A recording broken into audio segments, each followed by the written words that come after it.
పులి, సింహం, చిరుత, మంచు చిరుత, చీతా, జాగ్వార్, ప్యూమాలను బిగ్ క్యాట్స్ పెద్ద పులులుగా పరిగణిస్తారు. భారత్లో ప్రవేశపెట్టిన చీతాలతో కలుపుకొని ప్రపంచంలో ఉన్న 7 పులుల జాతుల్లో 5 భారత్లో ఉన్నాయి. ఈ సమయంలో పులి జాతుల సంరక్షణ పట్ల భారత్కి బాధ్యత పెరిగింది. సర్వేల ప్రకారం భారత్లో పెద్ద పులి జాతుల సంఖ్య పెరుగుతోంది. ఈ క్రమంలో 96 సభ్య దేశాలతో అంతర్జాతీయ వ్యాఘ్ర కూటమి ఇంటర్నేషనల్ బిగ్ క్యాట్ అలయన్స్ని భారత్ ఏర్పాటు చేసింది. ఈ కూటమి ప్రధాన కార్యాలయాన్ని ఇండియాలోనే ఏర్పాటు చేయనున్నారు. దీనికోసం రాబోయే 5 ఏళ్లకు కేంద్రం 150 కోట్లను కేటాయించింది. ప్రపంచవ్యాప్తంగా విస్తరించి ఉన్న 7 పులి జాతుల సంరక్షణకి కూటమి పనిచేస్తుంది. అంతర్జాతీయ ప్రకృతి పరిరక్షణ సమితి international union for conservation of nature నివేదిక ప్రకారం ప్రపంచవ్యాప్తంగా 7 పులుల జాతులు మనుగడ ప్రమాదాన్ని ఎదుర్కొంటున్నాయి. IUCNతో పాటు మంచు చిరుత పరిరక్షణ, స్నో లెపర్డ్ కన్జర్వెన్సీ సంస్థ, అమూర్ టైగర్ సెంటర్ లాంటి 9 సంస్థలు వ్యాఘ్ర కూటమిలో చేరాయి. దేశంలో పులుల సంరక్షణ కోసం చేపట్టిన ప్రాజెక్ట్ టైగర్ కి 50 ఏళ్లు పూర్తయిన సందర్భంగా ప్రధాని మోదీ ఈ కూటమి ఏర్పాటును 2023 ఏప్రిల్ 9న ప్రకటించారు. పులి జాతులు అడవులను రక్షిస్తాయి. ఇతర జీవజాతుల మనుగడకు అవి ఆధారంగా ఉండి ఆయా ఆవరణ వ్యవస్థల సమతుల్యతను కాపాడుతాయి. పెద్ద పులులు ప్రపంచంలో కేవలం 13 దేశాల్లోనే విస్తరించి ఉన్నాయి. సింహాలు, చిరుతలు, చీతాలు కొన్ని ఆసియా, ఆఫ్రికా దేశాల్లో మాత్రమే కనిపిస్తాయి. మంచు చిరుత జాతి మధ్య, దక్షిణాసియాలోని 12 దేశాల్లోని మంచు ప్రదేశాల్లో సంచరిస్తుంటాయి.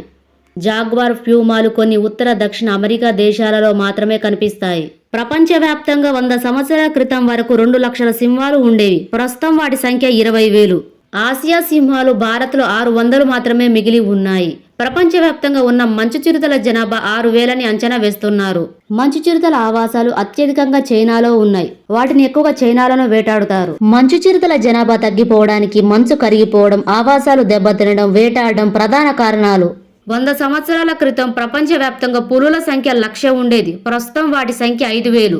ప్రపంచంలోని మొత్తం పులుల్లో దాదాపు 70% మన దేశంలోనే ఉన్నాయి. ఆవాస నష్టం, వేట, పులికి ఆహారమైన దుప్పులు, జింకలు వంటివి తగ్గిపోవడం వల్ల పులుల జనాభా తగ్గిపోతోంది. ఇండియాలో 13,874 చిరుతలు ఉన్నాయని ఇటీవల కేంద్ర నివేదిక తెలియజేసింది. దేశంలో పులులతో పోలిస్తే చిరుతల వృద్ధి రేటు తక్కువగా ఉందని నిపుణులు విశ్లేషిస్తున్నారు. ఆసియా చీతాలు కేవలం ఇరాన్కు మాత్రమే పరిమితమయ్యాయి. వాటి జనాభా 70 లోపే ఉంది. ఆఫ్రికా చీతాల జనాభా 6,500 అంచనా. భారత్లో 1952లో అంతరించిపోయిన ఆసియా చీత స్థానంలో ఆగ్నేయ ఆఫ్రికా చీతాలను తిరిగి ప్రవేశపెట్టారు. ఆవాసాలు దెబ్బతినడం, వేటాడడం వంటి కారణాల వల్ల ప్యూమా జనాభా తగ్గిపోతోంది. ప్రపంచవ్యాప్తంగా ప్యూమాల జనాభా 50,000 అంచనా. ప్రపంచంలో 18 దేశాల జాగ్వార్లు విస్తరించి ఉన్నాయి. మొత్తం 1.7 లక్షల జాగ్వార్ జనాభాలో ఒక బ్రెజిల్లోనే, ముఖ్యంగా అమెజాన్ అడవుల్లో సగం జీవిస్తున్నాయి. ఒకప్పుడున్న జాగ్వార్ల ఆవాసం నేడు సగానికి క్షీణించిందని అంచనా. పులి జాతుల జనాభా పెరగాలంటే వాటి ఆవాస క్షీణత, వేటలను అరికట్టాలి. ఆయా దేశాల్లో స్థానికంగా పులి జాతులు ఎదుర్కొంటున్న సమస్యలను పరిష్కరించాలి. అందుకు అంతర్జాతీయ సహకారం అవసరం. దానికోసం వ్యాఘ్ర కూటమి సహకారం అందిస్తుందని భావిస్తున్నారు. అంతరించిపోయే ప్రమాదాన్ని ఎక్కువగా ఎదుర్కొంటున్న పక్షి జాతుల్లో బట్టమేక పిట్ట ఒకటి.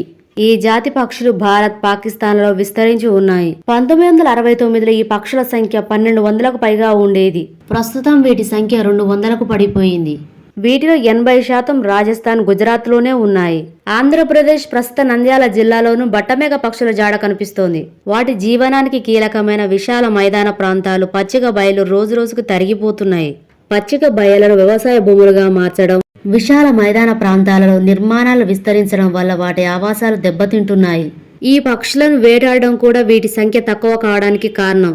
ఈ పరిస్థితిని గుర్తించిన ఆంధ్రప్రదేశ్ రాష్ట్ర ప్రభుత్వం బట్టమేక పక్షి జాతిని కాపాడేందుకు రోళ్లపాడు అభయారణ్యాన్ని 1988లో 6.4 చదరపు కిలోమీటర్ల విస్తీర్ణంలో ఏర్పాటు చేసింది.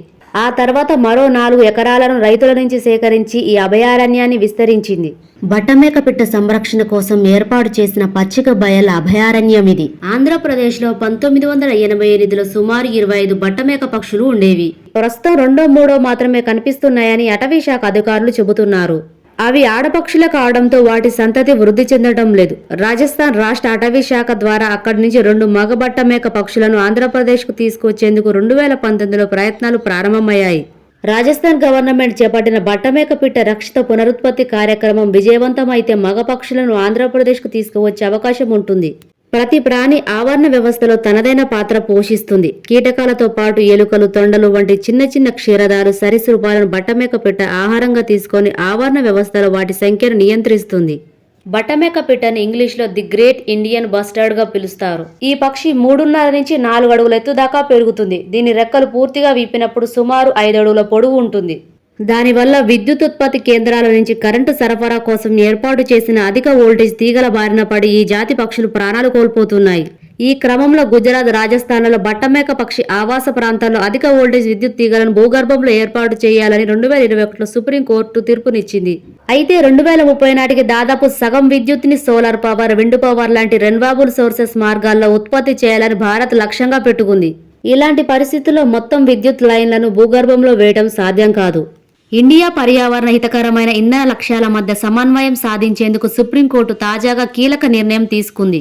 బట్టమేకపిట్ట పరిరక్షణ కోసం వాటి ఆవాస ప్రాంతాల్లో ఎక్కడెక్కడ భూగర్భ విద్యుత్ లైన్ల ఏర్పాటుకు అవకాశం ఉందో పరిశీలించేందుకు నిపుణుల కమిటీని వేసింది. ఈ కమిటీ సూచనల మేరకు వీలైనన్ని చోట్ల భూగర్భ విద్యుత్ లైన్లు ఏర్పాటు చేయాలి. బట్టమేకపిట్ట సంరక్షణకు కేంద్ర అటవీ, పర్యావరణ, వాతావరణ మార్పుల మంత్రిత్వ శాఖ పలు చర్యలు తీసుకోవాల్సిన అవసరం ఉంది. ముఖ్యంగా ఈ జాతి పక్షుల కోసం జరుగుతున్న వేటను పూర్తి స్థాయిలో నియంత్రించాలి. వాటి రక్షణ కోసం నేషనల్ పార్కులను, వైల్డ్ లైఫ్ శాంక్చురీలను ఏర్పాటు చేయాలి. బట్టమేకపిట్ట పునరుత్పత్తి, వాటి జనాభా వృద్ధి కోసం రాజస్థాన్, గుజరాత్, మహారాష్ట్ర అటవీ శాఖల ద్వారా కేంద్రం చర్యలు తీసుకుంటోంది. భారత వన్యప్రాణి సంస్థ దీనికి సంబంధించిన సాంకేతికత సహకారం అందిస్తోంది. ఈ పక్షుల ఆవాసాల పరిరక్షణకు వన్యప్రాణుల ఆవాసాల అభివృద్ధి పథకం కింద ఆయా రాష్ట్రాలకు కేంద్రం ఆర్థిక, సాంకేతికత సహాయం అందిస్తోంది.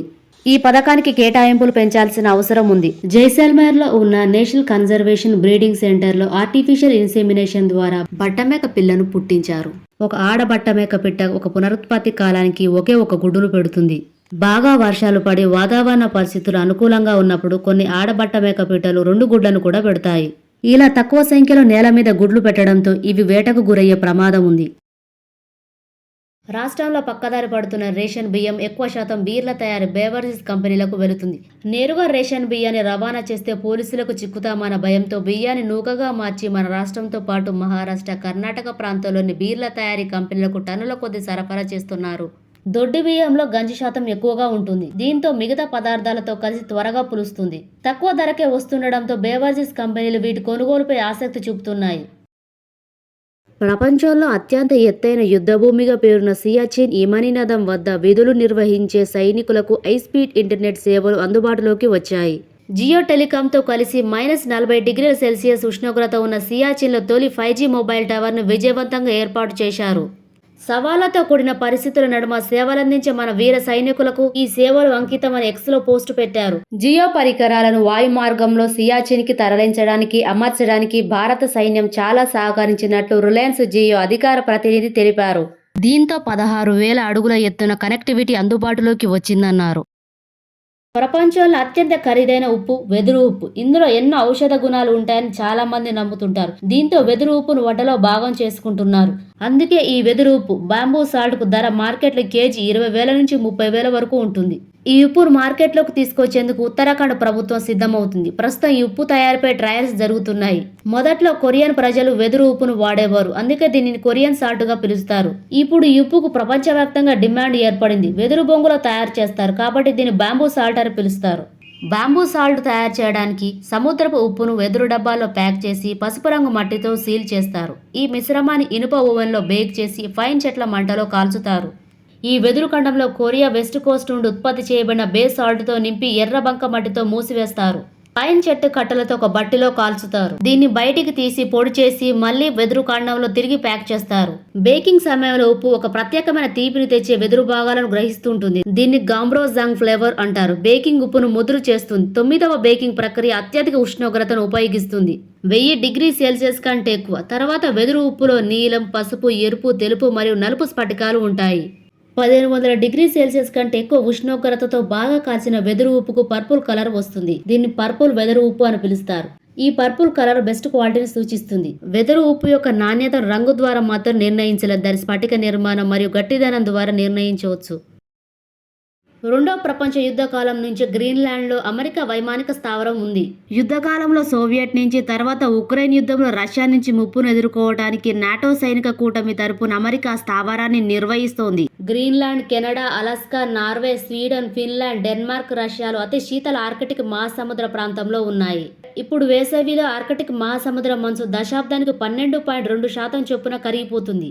వాతావరణ మార్పుల వల్ల ప్రస్తుతం 2030 ముగిసేలోపు మొదటిసారి మంచులేని ఆర్కిటిక్ మహాసముద్రాన్ని చూస్తామని అధ్యయనాలు హెచ్చరిస్తున్నాయి. మంచులేని ఆర్కిటిక్ ప్రాంతంలో రవాణా నౌకల సంచారం పెరిగిపోతుంది. అక్కడ అపార చమురు, గ్యాస్ నిక్షేపాలు, అరుదైన లోహాలను తవ్వితీయడానికి పోటీ పెరుగుతోంది. భూగోళంపై అరుదైన లోహ నిక్షేపాలు 25% గ్రీన్లాండ్లోనే ఉన్నాయి.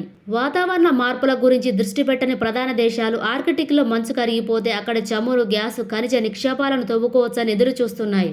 ఆర్కిటిక్ మంచు కరిగి ఉత్తర సముద్ర మార్గం అందుబాటులోకి వస్తే చైనా, జపాన్ల నుంచి సరుకులను ఆ మార్గంలోనే అమెరికా, ఐరోపాలకు పంపవచ్చు. సూయిజ్, పనామా కాలువలపై ఆధారపడాల్సిన అవసరం ఉండదు. దానివల్ల దూరం తగ్గి సమయం, రవాణా ఖర్చు కూడా ఆదా అవుతాయి. ఉత్తర సముద్రం మార్గానికి ఉన్న రక్షణపరమైన ప్రాధాన్యత అంతా ఇంతా కాదు. చైనా, రష్యా నౌకాదళాలు 2022-2023లో ఆర్కిటిక్లోని బేరింగ్ జలసంధిలో సంయుక్త విన్యాసాలు జరిపాయి. గత సంవత్సరం అక్టోబర్లో రష్యా, చైనా తీర రక్షక నౌకలు సంయుక్త విన్యాసాలు నిర్వహించాయి. ఆ రెండు దేశాలు ఆర్కిటిక్లో కలిసి వనరుల అన్వేషణ, వాతావరణ మార్పులపై పరిశోధన, రక్షణ పరంగా ముందుకు వెళ్లనున్నాయి. అమెరికా, నాటోలు అదే పని చేయనున్నాయి. అందుకే ఆర్కిటిక్ ప్రాంతంలోని గ్రీన్లాండ్ను కొనాలని ట్రంప్ ఆలోచిస్తున్నాడు. దానితో పాటు ఆర్కిటిక్ మహాసముద్ర ఉపరితలంపై మంచును చీల్చుకుంటూ పయనించగల ఐస్ బ్రేకర్ నౌకలను సంయుక్తంగా తయారు చేయాలని గత సంవత్సరం నవంబర్లో అమెరికా, బ్రిటన్, ఫిన్లాండ్ ఒప్పందం కుదుర్చుకున్నాయి. రష్యా కూడా కొత్త ఐస్ బ్రేకర్లను తయారు చేయాలనుకుంది. విశేషమేమంటే భారతీయ షిప్ యార్డ్లకు 4 ఐస్ బ్రేకర్ నౌకల తయారీ కాంట్రాక్టును ఇవ్వడానికి రష్యా సిద్ధమైంది. రష్యన్ నిపుణులు ఇప్పటికే భారత్లోని ప్రభుత్వం మరియు ప్రైవేటు షిప్ యార్డులో నౌకా నిర్మాణ వసతులను పరిశీలించారు. ఆర్కిటిక్ ప్రాంతంలో రవాణా పెరగనుందని గ్రహించిన భారత్ కూడా తగిన పథకంతో సిద్ధమైంది. నార్వేలోని స్వాల్బార్డులో 2008లో తన మొట్టమొదటి ఆర్కిటిక్ పరిశోధన కేంద్రం హిమాద్రిని ఇండియా స్థాపించింది. రష్యా పరిధిలోని ఆర్కిటిక్ భారతీయ శాస్త్రజ్ఞులు ఇంకా చేరుకోకపోయినా అక్కడ మూర్మాన్స్క్ ప్రాంతంలో సాఫామ్ అనే భారతీయ ఫార్మా కంపెనీ ఔషధ ఉత్పత్తి కర్మాగార నిర్మాణ పనులను 2023లోనే ప్రారంభించింది. బైడెన్ సమయంలో ఆర్కిటిక్ ప్రాంతంలో రష్యా, చైనా కూటమికి, అమెరికా, నాటో కూటమికి మధ్య పోటీ వాతావరణం ఏర్పడినా డొనాల్డ్ ట్రంప్ అధ్యక్షుడైన తర్వాత పరిస్థితి మారుతోంది. ఉక్రెయిన్ యుద్ధాన్ని ముగించడం గురించి సౌదీ అరేబియా రాజధాని రియాద్లో అమెరికా, రష్యా విదేశాంగ మంత్రులు ఇటీవల చర్చలు జరిపారు.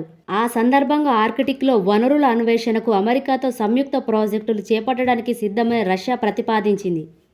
రష్యా భూభాగంలో చమురు, గ్యాస్ నిక్షేపాల వెలికితీతకు అమెరికన్ కంపెనీలను క్రెమ్లిన్ మళ్లీ ఆహ్వానించింది. మారిపోతున్న అంతర్జాతీయ సమీకరణాల మధ్య ఆర్కిటిక్లో శాస్త్ర పరిశోధన, ఖనిజ వనరుల అన్వేషణకు భారత్ ముందడుగు వేస్తోంది. భవిష్యత్తులో తాను ఆర్కిటిక్ పందెంలో భాగస్వామిగా మారటానికి అవకాశాలను ఏర్పరుచుకుంటోంది.